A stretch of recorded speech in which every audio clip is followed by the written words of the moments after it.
데일 카네기 잠언집. 여러분, 안녕하세요. 오늘은 삶의 지혜를 전하는 위대한 안내자 데일 카네기의 잠언집을 함께 읽고 음미해 보려 합니다. 이 시간을 통해 삶의 소란을 잠시 내려놓고 마음을 차분히 정돈해 보시길 바랍니다. 그리고 카네기의 지혜를 한 구절 한 구절 곱씹으며 나 자신과 주변을 돌아보는 시간을 가져보시길 바랍니다. 1. 미소와 마음의 문. 미소는 가장 값싼 선물이며 가장 큰 가치를 지닌 무기다. 미소는 단순한 표정이 아닙니다. 그것은 상대방의 마음을 열어주는 열쇠입니다. 누군가의 미소 한 번에 지쳐있던 마음이 풀리고 냉랭했던 공기가 따뜻하게 변합니다. 혹시 지금 힘든 시간을 지나고 있다면 억지로라도 웃어보세요. 그 웃음은 결국 나 자신을 치유하는 가장 빠른 약이 됩니다. 2. 비난 대신 이해. 비난은 누구나 할 수 있다. 그러나 이해하려는 노력은 드물다. 우리는 쉽게 판단합니다. 상대방의 행동 뒤에 숨어있는 사정은 모른 채 단정 짓습니다. 그러나 이해하려는 순간 우리는 다른 사람의 마음속 풍경을 바라볼 수 있습니다. 비난은 상처를 남기지만 이해는 다리를 놓습니다. 갈등이 생겼을 때 이렇게 물어보면 어떨까요? 그럴 수밖에 없었던 이유가 있었을까? 그 한마디가 관계를 지켜줍니다. 3. 이름의 힘. 타인의 이름은 그 사람에게 가장 달콤한 소리다. 사람은 누구나 자신이 존중받기를 원합니다. 이름을 기억한다는 것은 그 사람의 존재를 인정한다는 뜻입니다. 안녕하세요보다 민수씨, 안녕하세요라는 인사가 훨씬 따뜻하게 느껴지는 이유가 바로 여기에 있습니다. 작은 배려 하나가 인간관계를 크게 바꿉니다. 4. 행복과 성공의 진정한 의미. 진정한 성공은 타인을 행복하게 하는 데 있다. 우리는 종종 성취와 부를 성공의 기준으로 삼습니다. 하지만 결국 사람들은 누가 돈을 더 많이 벌었는지보다 누가 그들의 삶에 빛을 비추었는지를 기억합니다. 가장 오래 남는 성공은 다른 사람을 기쁘게 한 순간들입니다. 5. 비교의 덫. 자신을 남과 비교하지 말라. 비교는 불행을 낳는다. 오늘날 우리는 늘 비교 속에 삽니다. SNS 속에서 남의 삶은 더 화려해 보이고 나의 삶은 초라해 보입니다. 하지만 진정한 기준은 남이 아니라 어제의 나입니다. 어제보다 조금 더 나아진 내가 있다면 그것으로 충분합니다. 6. 감사의 말. 불평 대신 감사를 말하라. 불평은 관계를 차갑게 하지만 감사는 마음을 녹입니다. 오늘은 왜 이렇게 힘들지? 라는 말 대신 오늘도 이렇게 하루를 보낼 수 있어 고맙다라고 말해보세요. 감사는 단순히 말이 아니라 마음을 밝히는 습관입니다.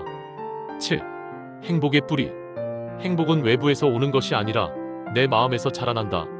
사람들은 행복을 찾기 위해 멀리 갑니다. 새로운 직장, 더 큰 집, 더 좋은 물건에서 행복을 찾으려 하지만 그것은 오래가지 않습니다. 진짜 행복은 내가 지금 가진 것을 바라보는 태도에서 비롯됩니다. 내가 가진 것에 감사할 때 행복은 이미 내 안에 있습니다. 8. 말과 침묵. 말을 아끼는 것이 지혜의 시작이다.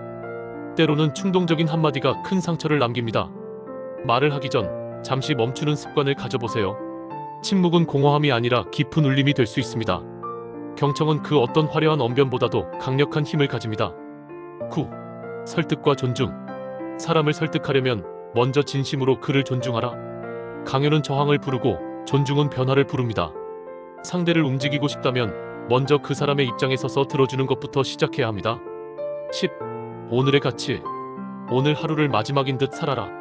내일은 누구에게도 보장되지 않았습니다. 우리가 가진 시간은 지금 이 순간뿐입니다. 하루하루를 소중히 쓰는 습관이 결국 위대한 삶을 만들어갑니다.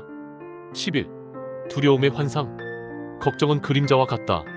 실체보다 크게 보일 뿐이다. 우리는 일어나지도 않은 일을 걱정하며 스스로를 괴롭힙니다. 하지만 대부분의 두려움은 실제보다 훨씬 작습니다. 한 걸음 내딛는 순간 걱정은 눈 녹듯 사라집니다. 12. 호기심의 힘. 다른 사람에게 진심으로 관심을 가져라. 사람들은 자신의 이야기를 들어주는 사람을 좋아합니다. 진심 어린 질문 하나가 상대를 변화시키고 새로운 관계를 열어줍니다. 13. 용서와 화해. 용서는 다른 사람을 위한 것이 아니라 내 마음을 자유롭게 하기 위한 것이다. 미움은 나를 묶는 쇠사슬입니다. 용서는 그 쇠사슬을 끊고 나 자신을 해방시키는 행위입니다. 14. 성실의 가치. 작은 약속을 지키는 것이 큰 신뢰를 만든다. 신뢰는 하루아침에 얻어지지 않습니다. 작은 성실이 쌓여서 무너뜨릴 수 없는 신뢰를 만듭니다. 15. 성장의 태도. 실수는 실패가 아니라 성장의 발판이다. 우리는 실수를 두려워하지만 실수 없는 배움은 없습니다. 넘어져 본 사람만이 다시 일어서는 법을 압니다. 실수는 부끄러운 것이 아니라 더 단단한 내가 되기 위한 과정입니다. 데일 카네기의 잠언은 삶의 지혜이자 인간관계의 안내서입니다. 그는 우리에게 말합니다. 미소를 지으라, 감사하라, 존중하라, 그리고 오늘을 살아라. 이 단순한 가르침 속에 행복과 성공, 그리고 평화로운 삶의 비밀이 숨어 있습니다. 오늘 이 시간이 여러분의 마음에 작은 울림을 남겼기를 바랍니다. 그리고 그 울림이 내일의 행동을 바꾸는 실천이 되기를 바랍니다. 들어주셔서 고맙습니다.